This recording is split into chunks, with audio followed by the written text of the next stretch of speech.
Welcome to ஹஷ்மிஸ் recipes. இன்றைக்கி நம்ம குழந்தைங்களுக்கெலாம் கொடுக்குற மாதிரி காரமே இல்லாமல் சிக்கன் சூப் எப்படி பண்ணுறதுன்னு பார்க்கலாம். இந்த சூப்புக்கு நான் மிளகாய் பொடி, பச்சை மிளகா எதுவுமே ஆட் பண்ணல. குழந்தைங்களுக்கு கொடுக்குறதுனால வாங்க வீடியோக்குள்ளே போகலாம்.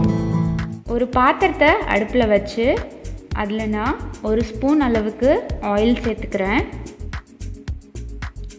ஆயில் நல்லா ஹீட் ஆனதுக்கப்புறமா ஒரு கிராம்பு சேர்த்துக்கிறேன்.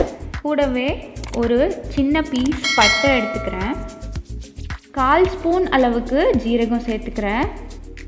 1/4 ஸ்பூன் அளவுக்கு வெந்தயமும் சோம்பும் கலந்தே சேர்த்துக்கிறேன்.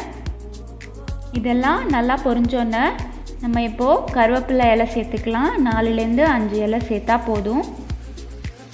பொடியாக நறுக்கின வெங்காயம் 1/2 ஸ்பூன் சேர்த்து நல்லா வதக்கிக்கோங்க. வெங்காயம் நல்லா சாஃப்ட் ஆகிற அளவுக்கு வதக்கிக்கோங்க. இந்த வீடியோவை ஸ்கிப் பண்ணாமல் பாருங்கள். வீடியோ பிடிச்சிருந்துச்சுன்னா மறக்காமல் லைக் பண்ணிவிடுங்க, கமெண்ட் பண்ணிவிடுங்க, ஷேர் பண்ணிவிடுங்க. வெங்காயம் நல்லா வதங்கினதுக்கு அப்புறமா நான் இஞ்சி பூண்டு தட்டி இதோடு சேர்க்க போகிறேன். 3 பூண்டு 1/4 இன்ச் இஞ்சி தட்டி இதோடு சேர்த்துக்கிறேன்.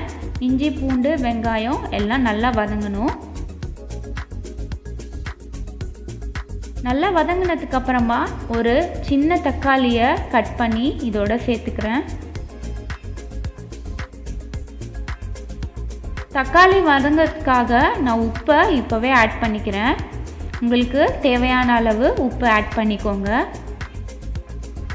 இன்றைக்கி நான் ஒரு 100 கிராம் அளவுக்கு சிக்கன் சேர்க்குறேன். குழந்தைங்களுக்கெலாம் கொடுக்குறனால நீங்கள் ஈரல் சேர்த்து சூப் வச்சிங்கன்னா ரொம்பவே டேஸ்டியாக இருக்கும். குழந்தைங்களுக்கும் அந்த ஈரலை நீங்கள் ஊட்டி விடலாம். 1/4 ஸ்பூன் அளவுக்கு மஞ்சள் பொடி சேர்த்துக்கோங்க. இதெல்லாம் நல்லா வதங்கினதுக்கப்புறமா மிளகு ஜீரகம் தட்டி சேர்த்துக்கோங்க. ஒரு 1/2 ஸ்பூன் அளவுக்கு. பவுடராக போட்டிங்கன்னா ரொம்ப காரமாயிடும். ஸோ தட்டி சேர்த்துக்கோங்க.